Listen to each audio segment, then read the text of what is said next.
the two All right. systems. Ms. Thompson, you're next.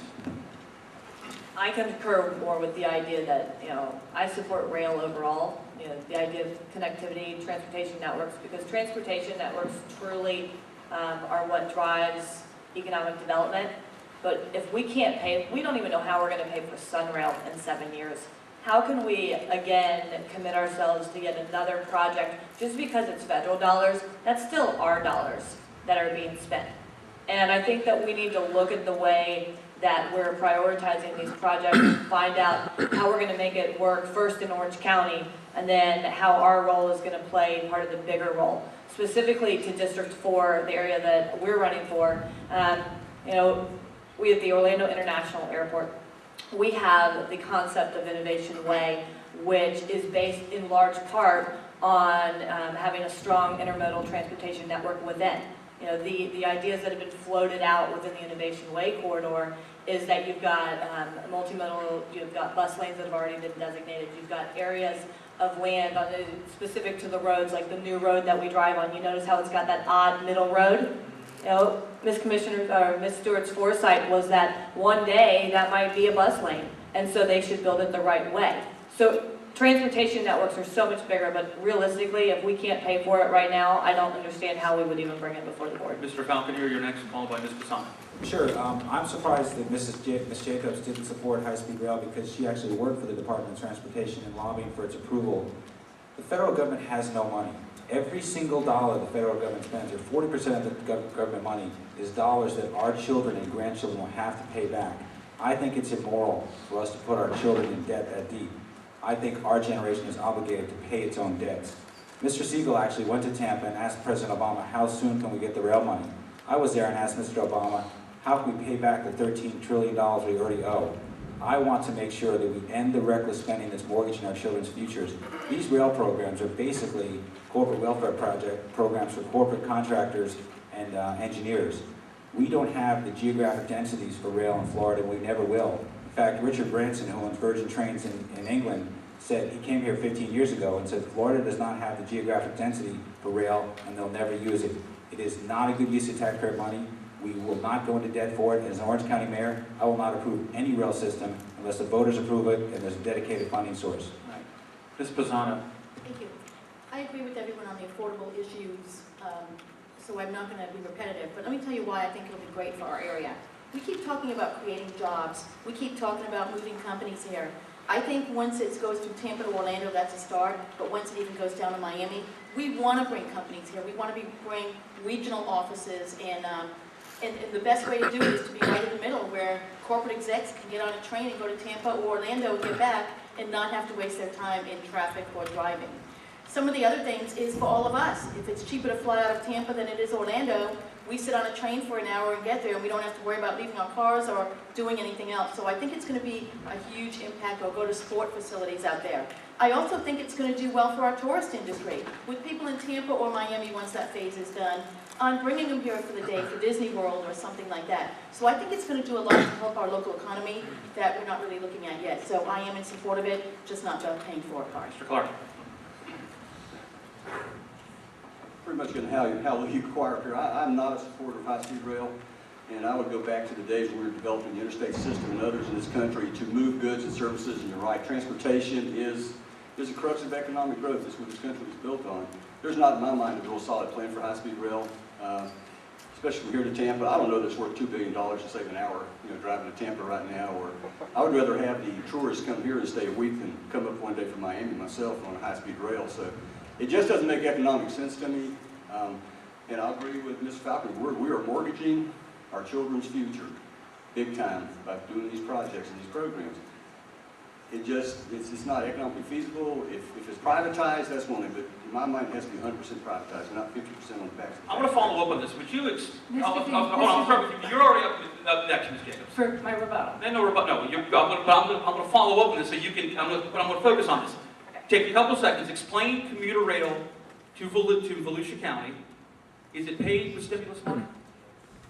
First of all, the terms of our agreement, you guys told us we get to rebut. When can I rebut the statement? Well, I have things on here where it says I ask the questions, but I can follow. I'm giving you a chance here. I'm going to follow up. We're doing good on time. I just answer my question.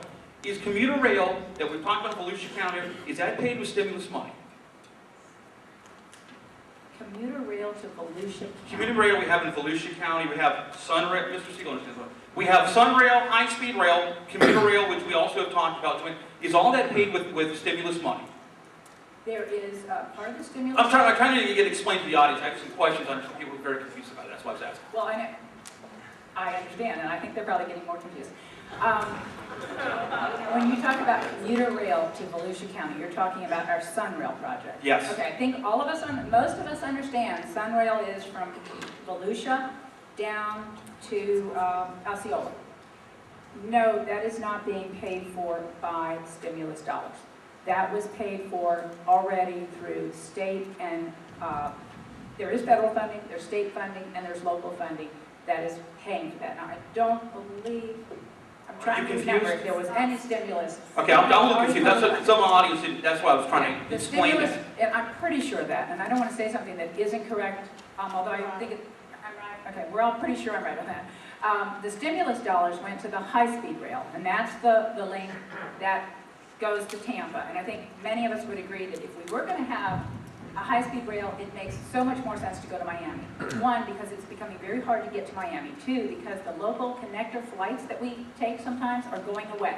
And in a couple of years, there will be no way to get to Miami other than to drive, and it takes much longer. And three, the connection, the economic connection between what they're doing with Scripps down in Miami and Palm Beach area and what we're doing with Burnham and the Medical City is phenomenal. And if we could make that connection, that makes some sense. Not that I'm going to spend local taxpayer dollars on that either, but that would have been the better link. And I'm going to take this opportunity to say, I am sorry, but this is categorically false. I was not a lobbyist for DOT. I did not support high-speed rail. There's no evidence of that. I wasn't even allowed to talk to elected officials, and I'm tired of the 6 months I have been under attack for lobbying when I didn't do it. There's no place in campaigning for lies. Thank you. I'll go with you next, Mr. Siegel. On the high-speed rail, Sunrail, the money was paid, again, with stimulus dollars. We were told by President Obama we would get, and Ray LaHood, the Secretary of the DOT, of Department of Transportation, Federal DOT, Transportation Secretary, said that we would get 2.6. We found out that the President says you're only going to get half of 1.5. It was going to be 47,000 jobs, now it's down to 27,000 jobs. The Chamber loves it, but yet there was no private investment towards this type of thing. Now local municipalities have said, well, we might have to raise the gasoline tax. We might have to go with the sales tax. We might have to look at a $2 surcharge. Is this thing going to be paid for totally by the federal government, or the city's going to have to kick in with local tax dollars to help pay for this? Well, I'm going to follow up on Commissioner Jacobs again. The high-speed rail from Tampa to Orlando, none of the county commissioners had anything to do with voting for this, and I was pleased that we got the dollars only for one reason, because if we didn't get them, they were going to New York or LA or somewhere else in the country, and probably, without a doubt, the better route would have been from Miami to Orlando. The Sunrail is where, after 7 years, of 9 years from now, the counties and the cities will have to pick up a portion of the operating costs, and that's probably what you're talking about. And that Actually, I'm asking a question about the high-speed rail. Okay. The high-speed rail, you know, that is it's a federal project, and, you know, we didn't have anything to say about it. The Orlando Sentinel is wrong when it says that it's going to be actually cost overruns without any groundwork laying down, that the cities may have to, within the areas, the counties may have to look at raising taxes. The cities aren't going to do anything for high-speed rail.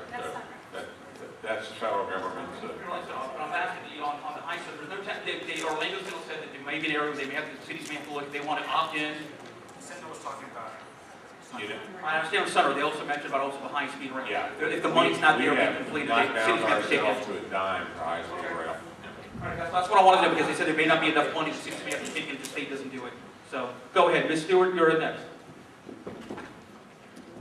My understanding of the agreement for high-speed rail is when I mentioned that when the Governor Bush said he wasn't interested because of 50-50, it's 80% federal government, and the balance of it is coming from the right-of-way. That's what made up the difference. That's why the federal government gave us the money that they did, is because that was the matching. It had nothing to do with the Board of County Commission. We're very happy that we're having it, because it's going to need immediate jobs for Central Florida, because this is going to be the hub. This is where you're going to start everything. This is where you're going to connect everything. So we're going to get the advantage of having the jobs here because of that, but it didn't include a particular vote on that. It didn't include a vote at all for the Board of County Commission. However, we did vote for Sunrail, that we wanted to connect. At the time, we didn't have high-speed rail now, but at the time, we felt that that spine had to be accomplished so that we could get out to the neighborhoods, so that we could find ways of providing transportation from neighborhoods down to a spine, and that's why it's so necessary. We can't be running around trying to move into the 21st century with no transportation. Mr. Palmer, you're next.